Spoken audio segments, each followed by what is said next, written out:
काल अंतरवली सराटीमध्ये एक आंदोलन बघितलं.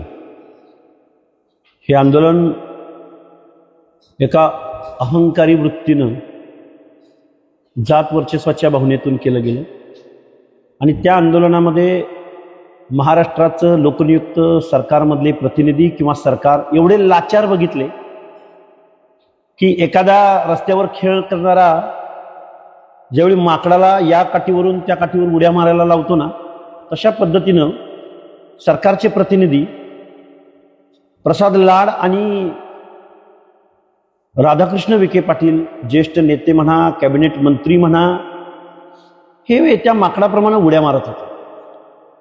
तिथं ना लोकशाहीची तत्व पाळली जात होती, ना तिथं कुठलं स्वैरसूतक पाळलं जात होतं. आणि एवढं गव्हर्नमेंट लाचार झालेलं आम्ही पहिल्यांदा बघितलं. आणि मुळात प्रसाद लाड सारखा माणूस आणि राधाकृष्ण विखे पाटलांसारखा माणूस, राधाकृष्ण विखे पाटलांनी तर विठ्ठलराव विखे पाटलांच्या पासूनची विखे घराण्याची जी काही अब्रू होती ती पुरती काळ धुळीस मिळवली. कारण जरांगेसारखा माणूस समोर बसून त्यांना एवढ्या खालच्या भाषेत आणि एवढ्या द्वेष तिरस्काराच्या भाषेमध्ये बोलत होता आणि ते माना हलवत होते, हे बघून महाराष्ट्रातल्या लोकांची मान शर्मेने खाली गेली. बरं, तो त्यांचा प्रश्न आहे, पण मनोज जरांगेंच्या आंदोलनामधून मनोज जरांगेंनी आंदोलनाला बसायचं आणि एक GR पारित करून घ्यायचे. पण ते GR पारित केल्यानंतर महाराष्ट्रातल्या ओबीसीवरती त्याचा काय परिणाम होणार आहे, ओबीसींचं काय म्हणणं आहे, ओबीसींचा काय से आहे, याबद्दल महाराष्ट्र शासन प्रचंड उदासीन आम्हाला दिसलं. आणि हे एवढं उदासीन होतं की ओबीसींच्या कुठल्या शिष्टमंडळाला वेळ द्यायचा नाही, कोण उपोषणाला बसलं तर तिकडं फिरकायचं सुद्धा नाही. पण जरांगे नावाच्या माणसाला अडेलतट्टू भूमिका घेणाऱ्या, ज्याला लोकशाही मान्य नाही, इतरांचे हक्काधिकार मान्य नाहीत, ज्यांना ओबीसीचं आरक्षण संपवायचं आहे, त्या माणसाच्या समोर जाऊन स्वतःचं माकड करून घेतलं विखे पाटलांनी. प्रसाद लाडला तर काय थोडी जनाची मनाची काहीच नाही, कारण तो सरकारचा कमिशन एजंट आहे. आउटसोर्सिंगच्या माध्यमातून तो काल परवा माझ्यावर टीका करताना बोलला की मी 1 लाख युवकांना रोजगार उपलब्ध करून दिलाय. पण प्रसाद लाड, तुम्ही सर्व जातीय तरुणांच्या, गोरगरिबांच्या पोरांच्या नोकऱ्यांमध्ये, आरक्षणामध्ये माती कालवण्याचं काम केलंय. त्यांच्या नोकऱ्या, त्यांचे रोजगार तुम्ही हिरावून घेतले.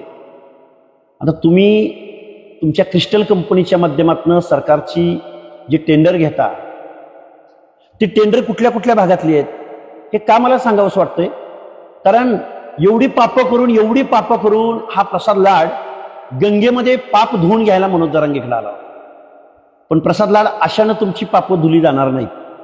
तुम्ही असा किंवा चंद्रकांत गायकवाड असो, चंद्रकांत गायकवाडांची ब्रिक्स इंडिया आणि स्मार्ट सर्व्हिसेस कंपनी असो, किंवा हसन मुश्रीफांना पार्टनरशिपमध्ये घेऊन तुम्ही काय काय गोरखधंदे या महाराष्ट्रामध्ये लावलेले आहेत, याचा जर पाडा वाचायचा म्हणलं तर महाराष्ट्रातल्या तरुणावरती बेरोजगारीची वेळ कुणी आणली.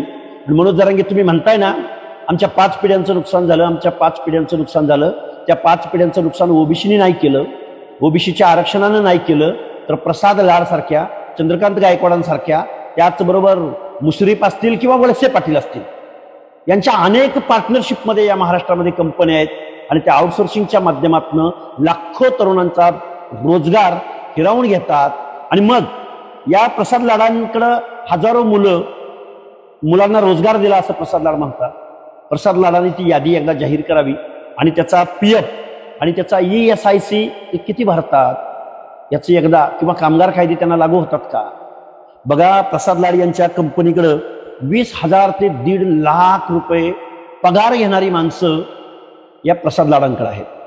प्रसाद लाड फक्त झाडू पोछावाला नाही, तर प्रसाद लाड इंजिनियर, अकाउंटंट, त्याचबरोबर law consultant, steno, plumber, electrician, MBA झालेले युवक, त्याचबरोबर हे सगळे कॉन्ट्रॅक्ट बेसिसवरती प्रसाद लाड कामं करतात.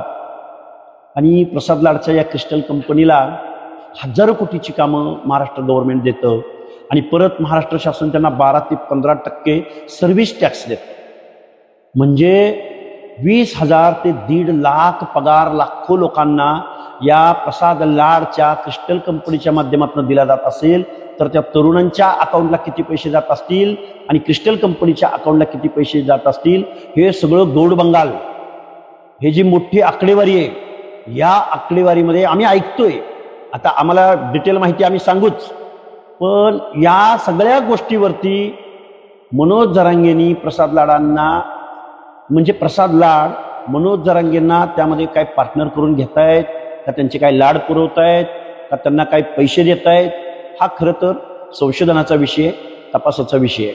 पण महाराष्ट्रामधल्या प्रसाद लाडच्या या क्रिस्टल कंपनीच्या माध्यमातून सामाजिक न्याय विभाग असेल, बार्टी असेल, सारथी असेल, त्याचबरोबर वखार महामंडळ असेल, वैद्यकीय शिक्षण विभाग असेल, महिला बाल कल्याण असेल, त्याचबरोबर मुंबई, पुणे, पिंपरी चिंचवड महानगरपालिकांची शिक्षण मंडळं, MTDC, मुंबई मेट्रो, वीज वितरण कंपनी, या ठिकाणची कामं प्रसाद लाड यांच्या क्रिस्टल कंपनीला जातात. त्याचबरोबर साहित्यरत्न अण्णाभाऊ विकास महामंडळ, महात्मा फुले आर्थिक विकास महामंडळ, चर्मकार महामंडळ, म्हणजे सामाजिक न्याय विभागाचे 50, 60, 1000, 65,000 कोटी रुपये या आरक्षित असलेल्या, सामाजिक न्यायाच्या प्रतीक्षित असलेल्या लोकांचा निधी महाराष्ट्र शासनातर्फे इतरत्र वळवला जातो आणि त्यामध्ये प्रसाद लाड सारखे कमिशन एजंट असतात. हे वास्तव आहे. मी एवढं का तुमच्या समोर हे मांडलं महाराष्ट्रासमोर? कारण प्रसाद लाड सारख्या कमिशन एजंटमुळं महाराष्ट्रातल्या तरुणावर बेरोजगारीची वेळ आली. पण मनोज जरांगे म्हणतायत की ओबीसी आरक्षणामुळे आमच्यावर ही वेळ आली. ओबीसी आरक्षणामध्ये जर मनोज जरांगेंचा मराठा समुदाय आला तर त्याचं काय होणार आहे? मुळात नोकऱ्याच शिल्लक राहिल्या नाही. त्यामुळे हे खूप भयानक आहे. मनोज जरांगेला ह्यातलं काय कळणार? पण आम्ही काल सरकार लाचार होताना पाहिलं. विखे पाटील माकडाप्रमाणे इकडून तिकडे उड्या मारताना आम्ही पाहिले. विखे घराण्याची इब्रत धुळीस मिळवताना आम्ही विखे पाटलांना काल पाहिलं.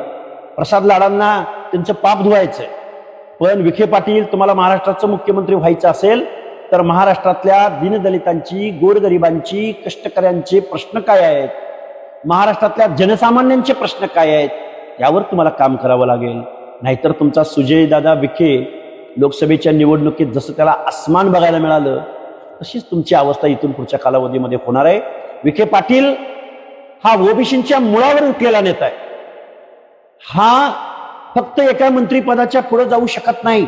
तुम्ही मुख्यमंत्री पदाची कितीही स्वप्न पाहिली, मनाचे मांडे कितीही खाल्ले, तर विखे तुम्ही जोपर्यंत महाराष्ट्रातल्या जनसामान्यांच्या प्रश्नावर बोलणार नाही, उलट त्यांच्या अनात माती कालवण्याचा प्रयत्न करत असाल तर तुमचं हे दिवा स्वप्न राहील. एकंदरीत शिष्टमंडळ येत होते, प्रत्येक वेळेस बार्गेनिंगची भाषा होती. रात्री 11, 11:30 वाजता 1.5 तास या सगळ्या मंत्रिमंडळाने हे शिष्टमंडळ होतं त्यांना थांबावं लागलं. हे नेमकं याच आंदोलनाला होतं का की ओबीसी आंदोलनाला एवढ्याच पद्धतीनं तत्परतेनं? नाही, ओबीसी आंदोलनाकडे तर ते फिरकत सुद्धा नाही. पण जरांगेंचं आंदोलन हे स्क्रिप्टेड होतं, एक दिवसापुरतंच होतं आणि ते ठरवून आंदोलन होतं. या आंदोलनामध्ये अनेक नेते, अनेक मंत्री गुंतलेले. मग त्यामध्ये विखेंची सुद्धा फूस होती. पहिल्यांदा जरांगेंनी विखे पाटलांना शिव्या द्यायच्या आणि पुन्हा विखे पाटील त्यांना डील करायला येणार आणि मग त्याचं श्रेय विखे पाटलांना द्यायचं आणि मग विखे पाटलांना मुख्यमंत्री व्हायचं की काय. त्याचबरोबर अलायन्स मधल्या इतर पक्षांच्या नेत्यांच्या बाबतीमध्ये सुद्धा अशी महाराष्ट्रातल्या जनमानसात चर्चा आहे की हे ठरवून आंदोलन होतं. विखे पाटलांचा स्कोर सेट करायचा होता. अलायन्स मधल्या अनेक कुठल्या 1 नंबरच्या 2 नंबरच्या पदासंदर्भात इथलं सरकार अस्तित्व अस्थिर करायचं, मुख्यमंत्र्यांची खुर्ची अस्थिर करण्याचा उद्देश हे कालच्या 1 डे आंदोलनामध्ये होता.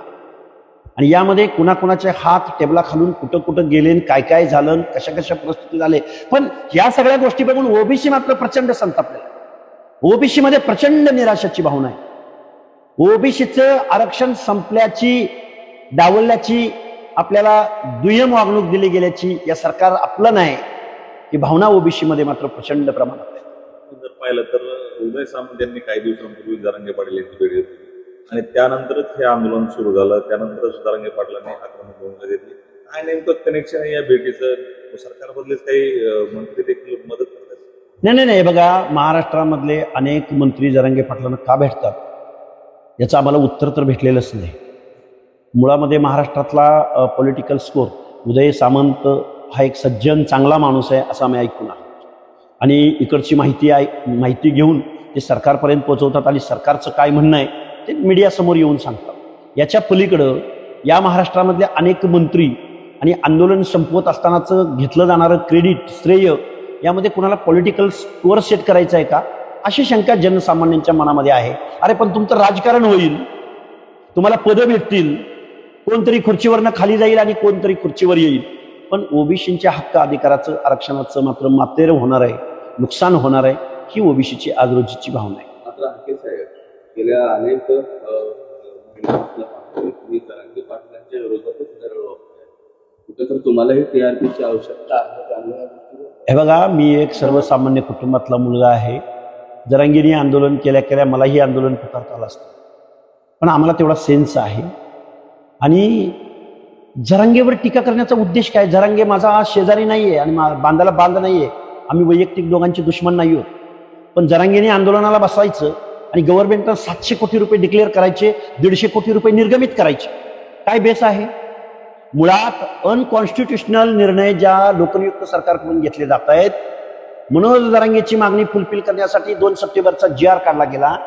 ओबीसीचं आरक्षण संपुष्टात येत असताना ओबीसीचा आंदोलक म्हणून आम्ही गप्प बसायचं? आम्ही आंदोलन करणार, आम्ही बोलणार, आम्हाला लोकशाहीने तेवढा अधिकार दिलाय.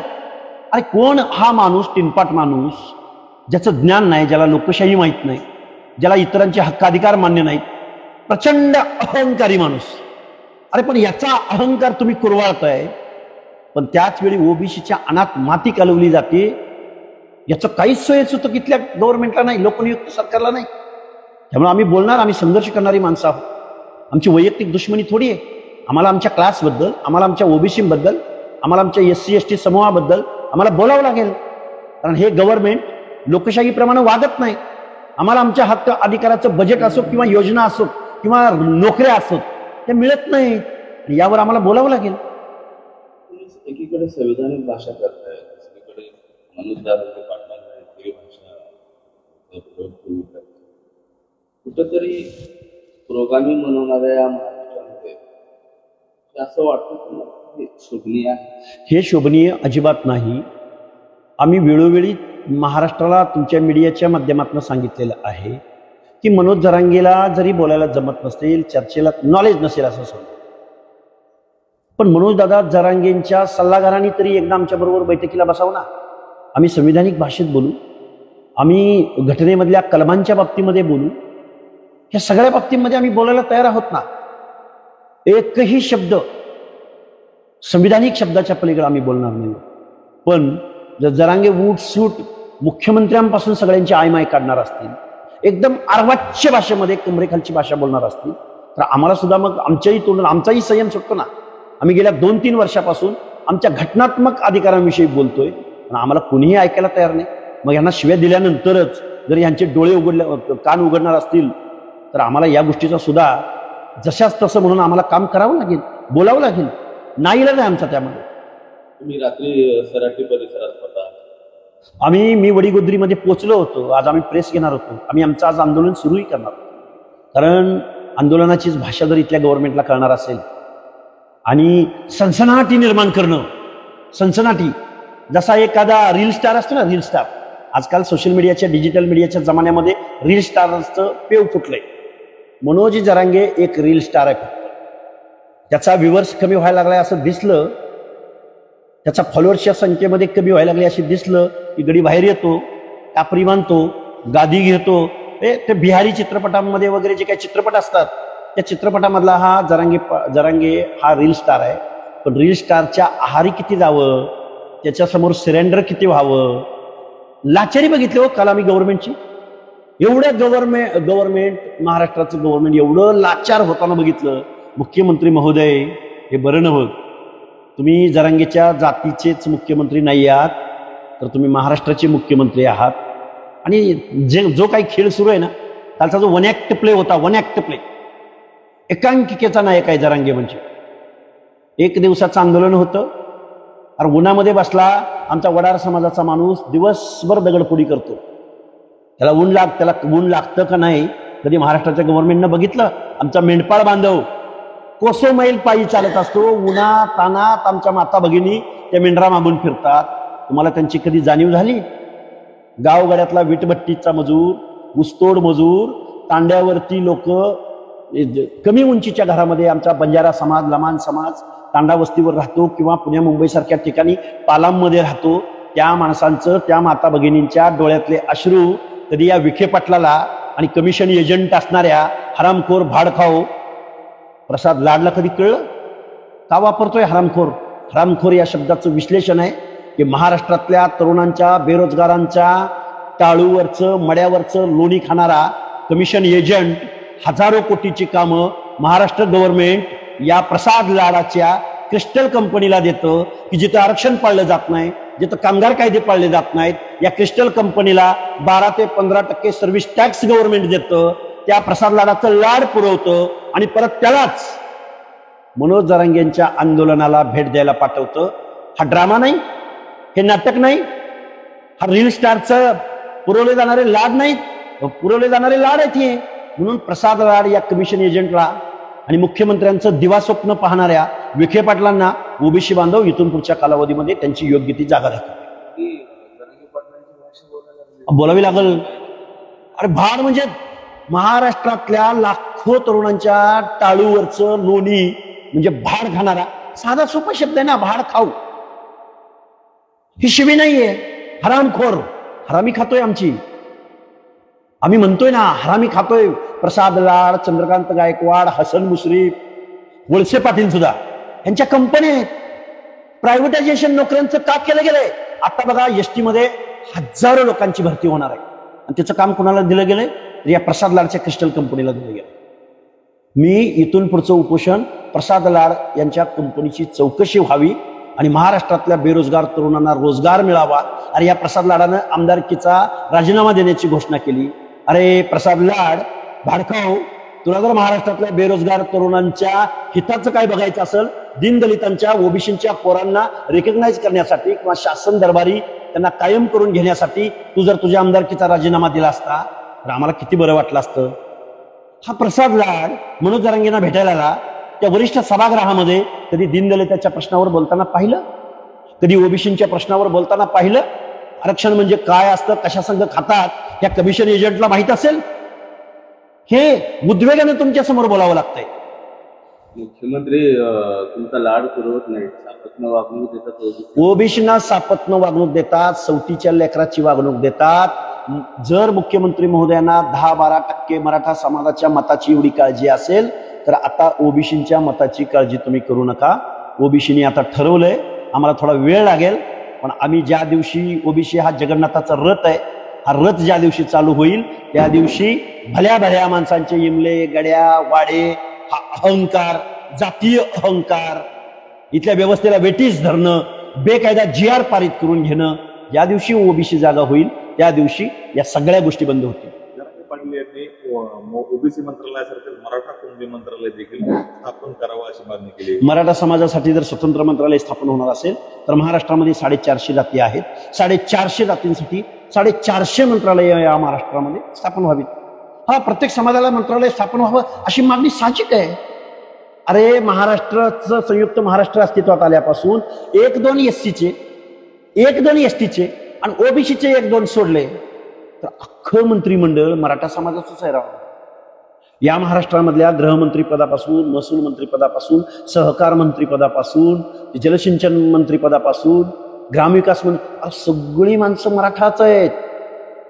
एखादा दुसरा समाज कल्याण सारखं मंत्रिपद आठवले साहेबांना आणि पशुसंवर्धन सारखं मंत्रिपद कुठल्या तरी धनगर समाजातल्या किंवा इतर ओबीसी मधल्या माणसाला देणं, आजपर्यंत तुमच्या नावावरच आहे महाराष्ट्राचा 7-12.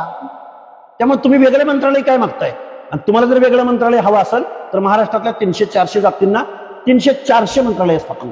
जर पाहिलं तर जरांगे पाटील यांच्या आंदोलनावेळी मराठा मंत्री किंवा मराठा समन्वय समितीचे जे आहेत मंत्री समितीचे मंत्री भेट घेत आहेत, मराठा आमदार देखील पाठिंबा देताना दिसत आहेत, परंतु या प्रश्नावर ओबीसीचे नेते मात्र काही बोलताना, ओबीसीचे नेत्यांना आमच्या शुभेच्छा आहेत. तुमच्या राजकारणासाठी आम्ही शुभेच्छा देतो, पण आम्ही संघर्ष करणारी माणसं आहोत. आणि विखे पाटलांनी आणि लाडनी किंवा या सगळ्या मंडळींनी, मनोज जरांगेला पाठिंबा देणाऱ्या मंडळींनी निवडणुका आल्यानंतर मात्र फक्त जरांगेंना बरोबर घ्यायचं आणि ज्या समाजाची ते भाषा बोलतात, ज्यांना ते पाठिंबा देतात त्यांच्याच दारात मतं मागायला जायचं. आमच्या ओबीसीच्या तांड्यावर, वाड्यावर, वस्त्यावर तुम्ही यायचं नाही.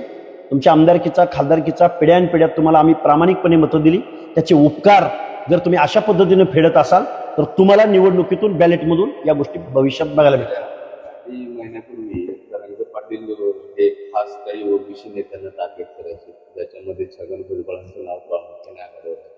तर आता मनोज जरांगे पाटील छगन भुजबळाबद्दल नाही, आता मनोज जरांगे पाटलांना राजकारणाचे वेध लागलेले.